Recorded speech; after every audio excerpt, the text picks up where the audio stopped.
الرحمن الرحیم۔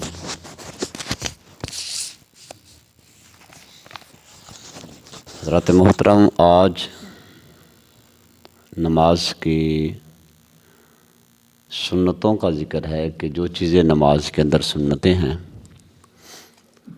کیا چیز نماز میں سنت ہے اور سنت کا حکم کیا ہے، شرعی حکم کیا ہے۔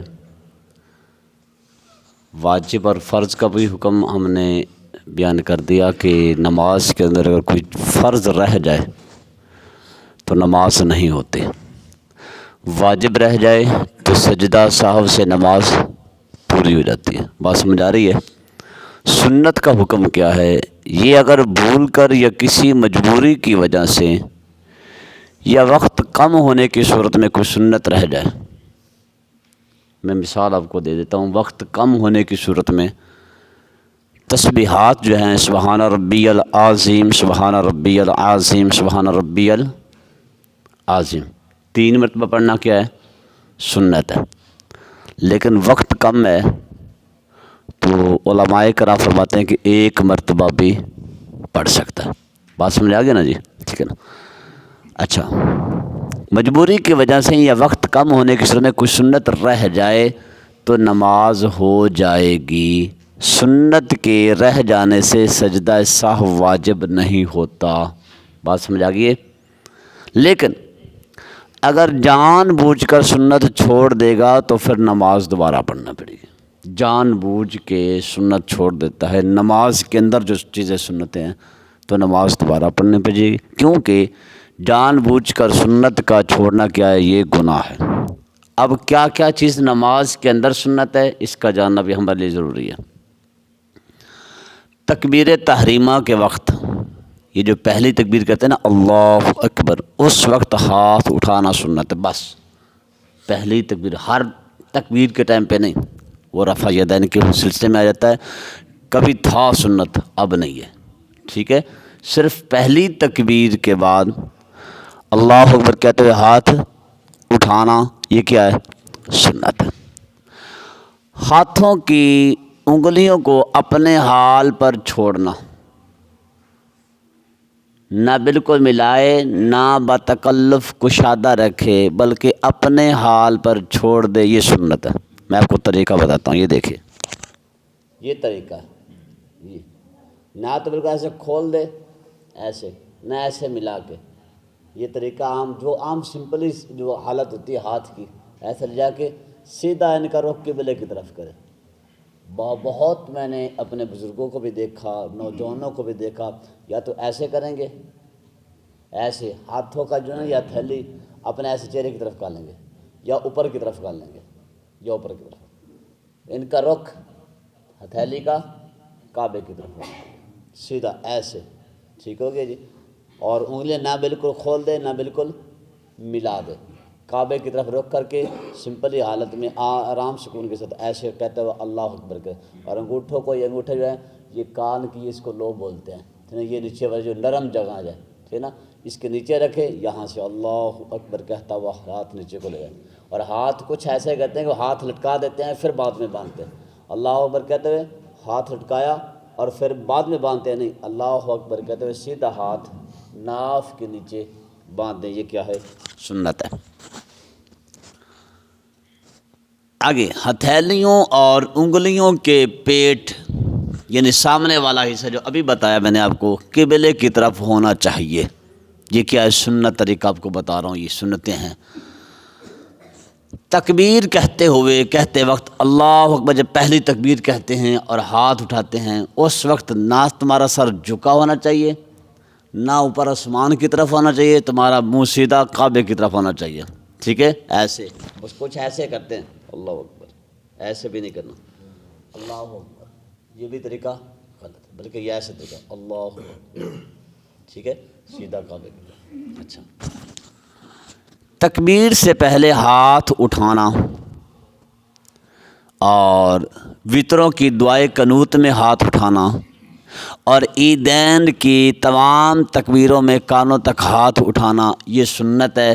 باقی نماز میں کسی جگہ پہ بھی ہاتھ نہیں اٹھانا۔ جو چیزیں بتائی ہیں، جگہ بتائی ہیں، وہاں پہ ہاتھ اٹھانا سنت ہے۔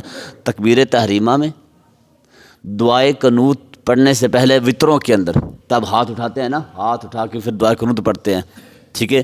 اور عیدین کی جو تکبیریں پڑھی جاتی ہیں، کتنی تکبیر ہوتی ہے عیدین میں؟ 6 زائد تکبیریں، تو ان میں ہاتھ اٹھانا کیا ہوتا ہے؟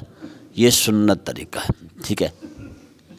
اچھا، امام جو ہے بلند آواز سے اللہ اکبر کہنا امام کا، سمیع اللہ لمن حمیدہ کہنا یہ امام کا ہے نا، اور السلام علیکم ورحمۃ اللہ، السلام علیکم ورحمۃ اللہ، یہ سلام جو ہے یہ بلند آواز سے کہنا جتنی ضرورت ہو۔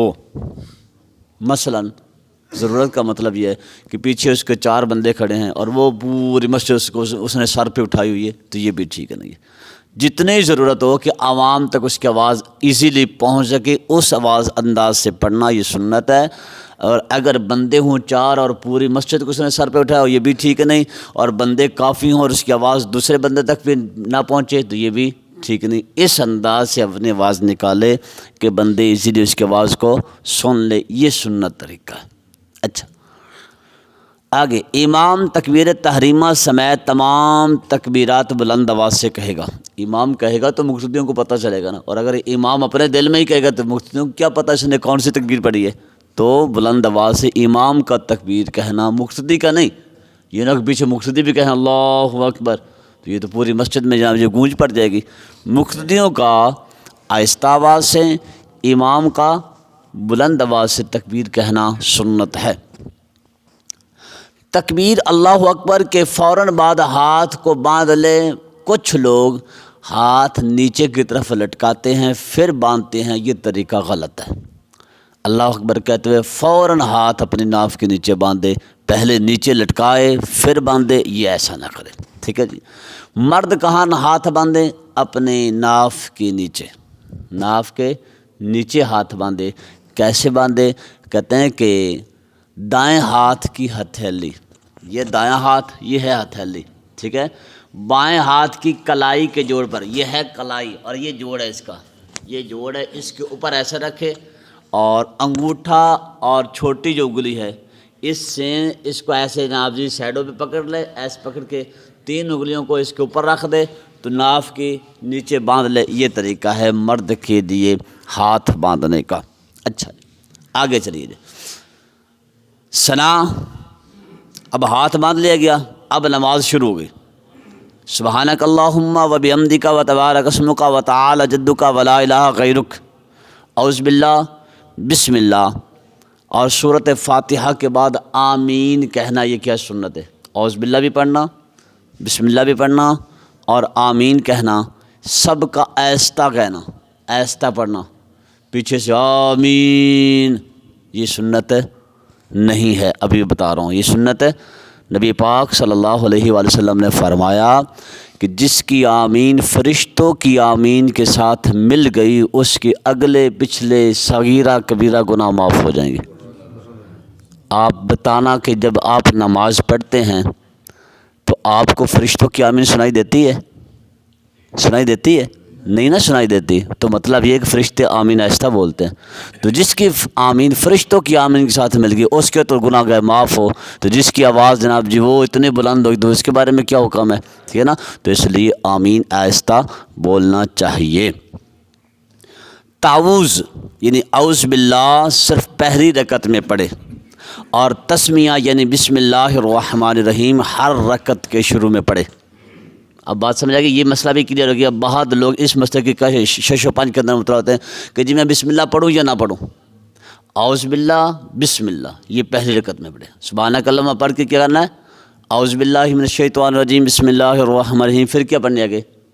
الحمد شریف پڑھنی ہے نا۔ ہاں، پہلی رکعت میں اعوذ باللہ بھی پڑھنی ہے، پہلی رکعت میں بسم اللہ بھی پڑھنی ہے۔ دوسری رکعت میں جب کھڑا ہونا الحمدللہ پڑھنے کے لیے تو پھر کیا کرنا ہے؟ صرف بسم اللہ الرحمن الرحیم پڑھنی، یہ سنت ہے۔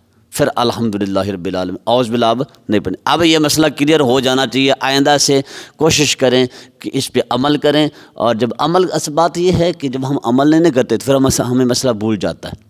جب مسئلہ بھولتا ہے تو پھر ہم پوچھتے ہیں، تو اس لیے جب عمل کر لیں گے تو مسئلہ یاد رہے گا کہ بسم اللہ ہر رکعت میں، اعوذ باللہ صرف پہلی رکعت میں۔ اچھا،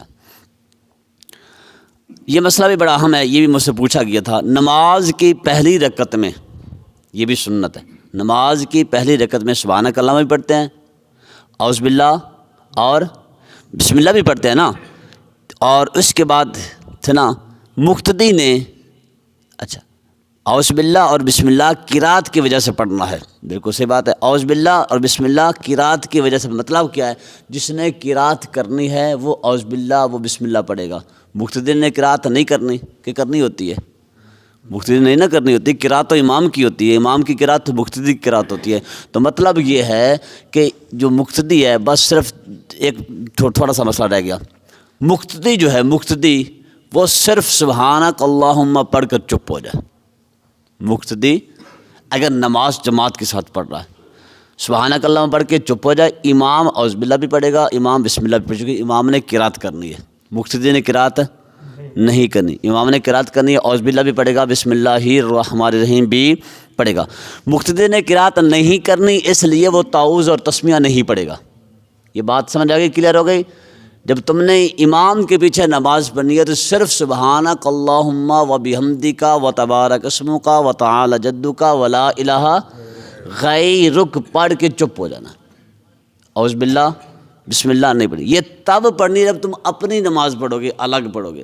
اعوذ باللہ بھی امام پڑھے گا، بسم اللہ بھی امام پڑھے گا۔ امام کے سلام پھیرنے کے بعد ابھی مقتدی کی 2 رکعتیں رہتی تھی۔ اب یہ مسئلہ بھی آتا ہے کہ جی جب مقتدی اپنی نماز پڑھے گا تو بسم اللہ پڑھے، سبحانک اللہم پڑھے، نہ پڑھے کیا؟ یہ مسئلہ بہت پچھلی دفعہ کل یا پرسوں بھی پوچھا گیا۔